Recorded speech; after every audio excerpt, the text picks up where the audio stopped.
नमस्कार दोस्तों, आप सबका स्वागत है उत्कर्ष इंजीनियर्स क्लासेस में। आज फिर एक वैकेंसी के साथ, और ये वैकेंसी आई है वेस्ट बंगाल में, और इसके बारे में आपको किशोर सर बहुत डिटेल में समझाने वाले हैं, क्योंकि ये वैकेंसी पर्टिकुलर अगर बात की जाए तो सर इलेक्ट्रिसिटी बोर्ड में आई हुई है। तो इसके बारे में सर थोड़ा सा बताइए। सर देखिए, ये आपका ट्रांसमिशन जो डिपार्टमेंट है, आप लोगों का ट्रांसमिशन कंपनी है वेस्ट बंगाल की, उसके अंदर आप लोगों की ये वैकेंसी आई है। और सर ये असिस्टेंट इंजीनियर की वैकेंसी आप लोगों की आई है, मतलब आप लोगों का आईएन जो अपन बोलते हैं उसको, वो वाली वैकेंसी आप लोगों की यहाँ पर आई है। ट्रांसमिशन का मतलब होता है सर प्रसारण के अंदर आप लोगों की ये वैकेंसी आई है, आप लोगों की वेस्ट बंगाल के अंदर आप लोगों की ये वैकेंसी है आप लोगों की। सर जैसा आपने कहा कि ये वैकेंसी एई लेवल की, मतलब एई की वैकेंसी आई हुई है बेसिकली, ठीक है। तो सर थोड़ा सा इसके बारे में अगर अपन बात करें कि नंबर ऑफ पोस्ट कौन कौन सी रहेगी, क्या उसमें आपके पास कितनी पोस्ट है और क्या क्वालिफिकेशन रहने वाले, उस पर हम थोड़ी सी चर्चा करेंगे दोस्तों।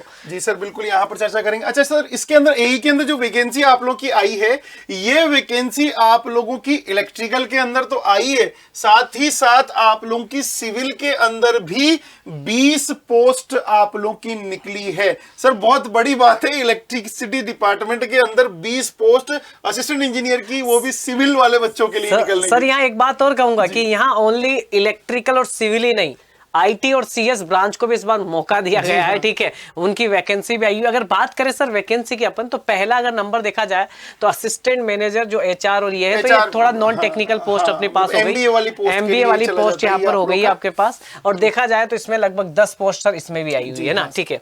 इसके बाद सर जैसे आपने कहा कि इलेक्ट्रिकल ब्रांच में एई की वैकेंसी है 25 तक, काफी अच्छी नंबर, अच्छा नंबर माना जाता है एई में, खासकर एई में दोस्तों अच्छा नंबर माना जाता है कि 25 नंबर ऑफ पोस्ट यहाँ पर आई हुई है।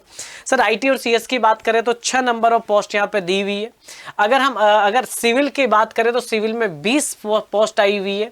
सर यहाँ पर है ना एक और सिविल में आई हुई है, लेकिन ये जूनियर इंजीनियर की वैकेंसी आई है। बिल्कुल सही बोला आपने। एई की वैकेंसी नहीं, यहाँ एई के साथ जेई की वैकेंसी भी और सिविल के लिए की भी एक मौका है, ठीक है।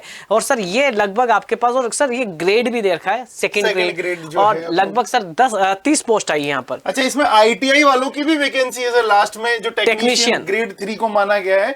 बात है। अच्छा सर, इसमें ऐसा माना जाता है वेस्ट बंगाल के अंदर जो टेक्नीशियन होता है वो ग्रेड 3 होता है, जूनियर इंजीनियर ग्रेड 2 होता है, और असिस्टेंट इंजीनियर ग्रेड 1 आप लोग कैटेगरी के अंदर वो माना जाता है वहां पर।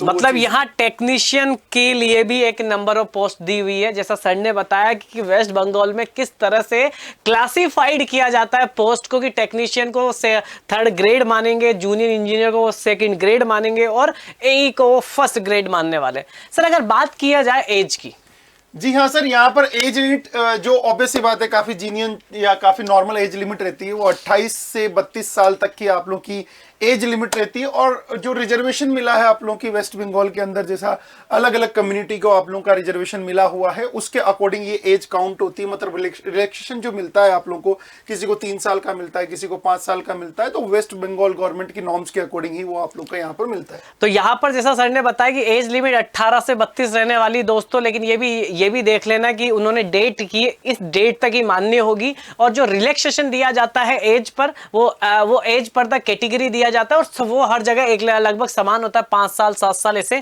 सर ये चीज रहती है। अगर इसके बाद सर बात की जाए तो इन्होंने कुछ बात की है डिटेल के, इसके बारे में थोड़ा सा बता दीजिए सर। सर इसमें जो हम लोग बात करें तो इंपॉर्टेंट डेट्स के बारे में बात करते हैं, कब से आप लोगों के फॉर्म्स स्टार्ट हो चुके हैं। Date of opening of online application जो है आप लोगों के, वो 26 आप लोग के अप्रैल से स्टार्ट होंगे।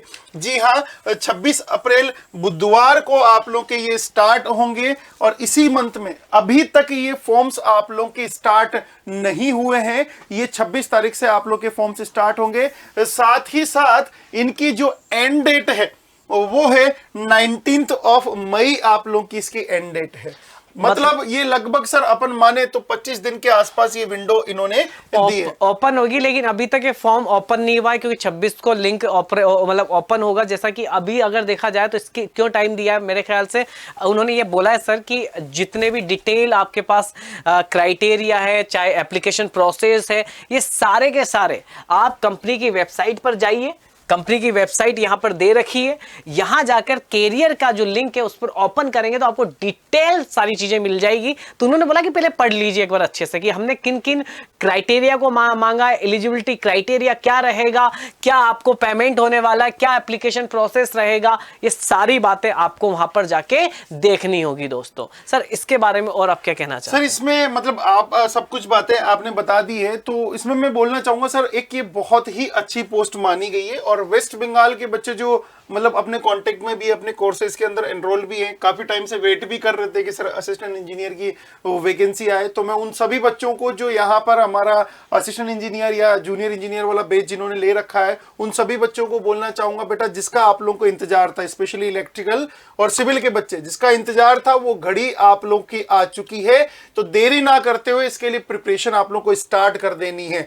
और इसका जो डिटेल आप लोगों को नोटिफिकेशन मिलेगा सर, वो नोटिफिकेशन आपका वेस्ट बंगाल की जो वेबसाइट है वेस्ट बंगाल ACTCL के ऊपर आप लोगों का जाकर मिलेगा। और वहां पर भी आप लोगों को जो कॉमन है वो कैरियर, वहां पर एक ऑप्शन होगा, सब टैब आप लोगों की कैरियर होगी, उस सब टैब के ऊपर जब आप लोग जाएंगे तो वहां पर पूरा डिटेल नोटिफिकेशन आप लोगों के सामने आएगा, जो कि आएगा सर कितनी तारीख को आप लोगों का, ये 26 तारीख को ये सारा का सारा चीज ऑनलाइन एप्लीकेशन स्टार्ट हो जाएगा। जैसा कि सर आप भी एई में सेलेक्टेड हुए, राजस्थान जो डिपार्टमेंट है इलेक्ट्रिकल डिपार्टमेंट, उसमें आप भी सिलेक्टेड हुए, तो बच्चों को आप क्या गाइड करना चाहेंगे कि किस तरह से तैयारी की जाए, क्योंकि एक एई की तैयारी और एक जेई की तैयारी में थोड़ा सा डिफरेंस होता ही है सर कहीं ना कहीं। जी सर बिल्कुल होता है, आपने बिल्कुल सही बात पूछी है और ऑब्वियस सी बात है सर, थोड़ा बहुत मैं भी इसके बारे में जानता हूं, मतलब सिलेक्टेड हुए हैं तो थोड़ा बहुत इस पेपर के बारे में जानता हूं। इसमें सर सबसे इंपॉर्टेंट चीज जो है ना, ये जो वैकेंसी आई है ना आप लोगों की, वो ट्रांसमिशन डिपार्टमेंट के अंदर आई है। और ट्रांसमिशन डिपार्टमेंट ऐसा माना जाता है, मतलब बड़ा लग्जरियस डिपार्टमेंट आप लोग का माना जाता है। इसमें वर्कलोड जो रहता है आप लोगों का, वो जेई हो चाहे एई हो, बहुत कम डिपार्टमेंट रहता है। राजस्थान के अंदर ये वाला आप लोग का प्रसारण बोलते हैं हम लोग, राजस्थान विद्युत प्रसारण निगम लिमिटेड, तो इसमें वर्कलोड बहुत कम होता है। मतलब आगे यदि आप लोग फ्यूचर किसी सर्विसेज की, पब्लिक सर्विसेज की तैयारी करना चाहते हैं, यूपीएससी में वगैरह के आगे आप लोग तैयारी करना चाहते हैं, या अगर आप लोगों का प्लान है फर्दर स्टडी का या कोई अदर कॉम्पिटिटिव एग्जाम्स का, बड़े लेवल के एग्जाम्स का, तो उसके लिए बहुत बढ़िया पोस्ट है। मतलब ट्रांसमिशन डिपार्टमेंट बहुत अच्छा पोस्ट माना जाता है। अब बात करते हैं इसके पेपर के लेवल की, पेपर का लेवल आप लोग का कैसा आता है। सर एई का पेपर तो सर अच्छा ही आता है, मतलब बिल्कुल एई का पेपर तो बिल्कुल, एई का पेपर तो अपन बोल सकते हैं कि कंसेप्चुअल पेपर आता है आप लोग का, आपके लिए उसकी प्रिपरेशन जो होनी चाहिए बहुत अच्छी होनी चाहिए। जेई के लेवल में अपन बोल सकते हैं कि जेई में थोड़ा सा लेवल जो होता है वो वन लाइनर या कुछ न्यूमेरिकल पोर्शन आप लोग का वहां बिल्कुल। जेई में अगर देखा जाए ना सर, तो लगभग 60 और 40% का रेशियो माना जाए कि वन लाइनर भी आजकल ऐसे नहीं आते कि बस डायरेक्ट आ चुके हैं। आजकल काफी पेपर मॉडिफाई करके बनाए जा रहे हैं और काफी अच्छे लेवल के पेपर बनाए जा रहे हैं, इसलिए आप तैयारी पर, हाँ इस एई का लेवल हमेशा जेई से ऊपर रखा जाता है दोस्तों।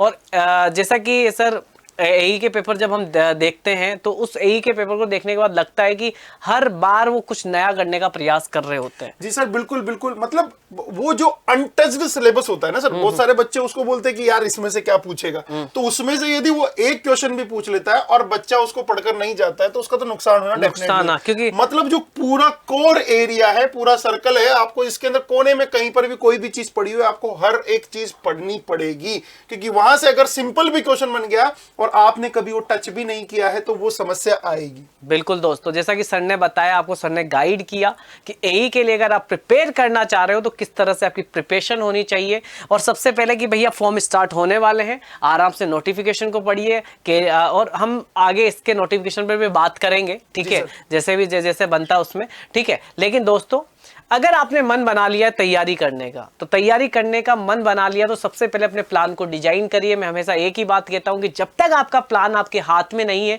कि how to crack this examination, मैं इस एग्जाम को कैसे निकालूंगा, किन चीजों की मुझे हेल्प लेनी पड़ेगी, कहां से मुझे पढ़ना पड़ेगा और कितने दिन मुझे अपने एफर्ट्स को कंटिन्यूटी में बना के लगाना पड़ेगा, इन सब बातों का मैं सर एक चीज ऐड करने चाहूंगा। तो आपने प्लानिंग की बोली, तो सबसे इंपॉर्टेंट है सर आपका सिलेबस।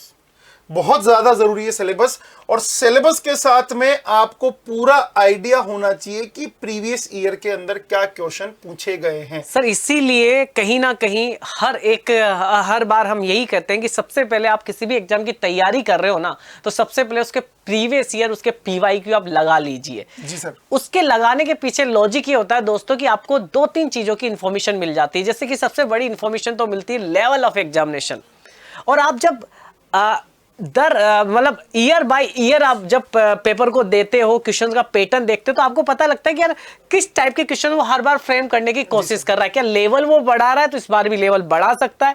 इसलिए पीवाई को आपको सबसे पहले लगाना चाहिए, जिससे आपको नॉलेज हो जाएगा, आपको पता लग जाएगा कि यार इस लेवल तक तो पढ़ना ही पड़ेगा, और किस सिलेबस को टच करना पड़ेगा वो भी वहां से सर कुछ ना कुछ आइडिया पता लगता है। बिल्कुल बिल्कुल सही बात बोली आपने। कौन से पॉइंट को आपको टच करना है, कौन से पॉइंट को ज्यादा डीप में पढ़ना है, या किस पॉइंट को आप लोगों को छोड़ना है। मेरे साहब छोड़ना तो कुछ है ही नहीं, आप लोगों को टच तो सबको एटलीस्ट करना ही करना है। तो महेश सर ने बिल्कुल एक सही बात बोली है कि आप लोगों का पहले प्रॉपर प्लानिंग होनी चाहिए। पहले आप लोगों ने अगर प्रिपरेशन की है, या प्रिपरेशन बहुत ज्यादा अच्छी नहीं है, नॉर्मल एवरेज लेवल की प्रिपरेशन है, तो आप लोगों को मेरे हिसाब से सर पीवाईक्यू देखकर थोड़ा बहुत आइडिया लग जाएगा कि पेपर का पैटर्न क्या है। तो उसके अनुसार आप प्लानिंग डिजाइन करिएगा कि मेरी प्लानिंग ऐसे होगी, मैं इस सब्जेक्ट को ये ऐसे पढ़ूंगा, इसको ऐसे पढ़ूंगा, इस वाले सब्जेक्ट को ऐसे पढ़ूंगा, इसके क्वेश्चंस में पीवाईक्यू लगवाऊंगा, या फिर मैं प्रीवियस ईयर के आईएएस के लगाऊंगा, ये 1 नंबर के गेट के क्वेश्चंस में लगा सकता हूं। बिल्कुल सर, जैसा सर ने आपको बताया, और ये सर नहीं बता रहे, सर के 10 साल का एक्सपीरियंस और हमारे 10 साल का एक्सपीरियंस ये बता रहा है दोस्तों। क्योंकि सर इतने ईयर में एई जेई के जितने भी एग्जाम है वो देखे, और उनको उनके तरीके को, उनके तौर तरीके को बदलने के, पैटर्न को, सिलेबस को कवर करने को। सर आजकल कुछ ऐसे भी आ रहे हैं कि कुछ ऐसे पोर्शन होते हैं सिलेबस में जो कवर नहीं होता। जी सर, बिल्कुल, बच्चा पढ़ता नहीं उस चीज को, क्योंकि वो मानता है कि यार ये तो कुछ अलग है, अब छोड़ा जा सकता है। लेकिन उनसे नंबर ऑफ क्वेश्चन ज्यादा आ जाना, और आजकल न्यूमेरिकल का आ जाना, ये भी एक बड़ा ही की फैक्टर्स हो रहा है जेई और एई एग्जामिनेशन। मतलब सर इसमें क्या है कि जो सेट क्या बोलते हैं, सेट कन्वेंशनल जो मेथड है ना, उससे साइड में पेपर आता है। बिल्कुल, जैसे कि अपन अगर एसएससी जेई में बात करें तो 90 नंबर का कन्वेंशनल मेथड से आ जाएगा, बट जो बचे हुए 10 नंबर हैं वो नॉन कन्वेंशनल मेथड से आप लोग के वहां पर आते हैं। बिल्कुल बिल्कुल दोस्तों, तो आप तैयारी करिए और अच्छे से तैयारी करिए। उत्कर्ष इंजीनियर्स क्लासेस किस तरह से आपकी हेल्प करता है इसमें, तो यूट्यूब पर हमारे डेली, मतलब ये मान के चलो हम डेली हमारे कुछ सेशंस चलते रहते हैं, चाहे वो सिविल के हो, इलेक्ट्रिकल के हो, मैकेनिकल के हो। हम क्वेश्चंस के थ्रू भी समझाते हैं, थ्योरी के थ्रू भी आपको यूट्यूब पर पढ़ाया जा रहा है। तो आप चैनल को सब्सक्राइब कर लीजिएगा, और अगर आप बहुत डिटेल में ही पढ़ना चाहते हो तो सर आप हमारे ऐप पर भी आ सकते हो, वहां पर भी आप देख सकते हो। तो दोस्तों आज ये आपके सामने इस तरह की इंफॉर्मेटिव जो आपके पास इंफॉर्मेशन थी वो हमने आपको दी है, और इस पर कुछ फर्दर कोई अपडेट मिलता है तो हम उसे आपके सामने लेके आएंगे। तो आज के लिए इतना ही। Thank you so much.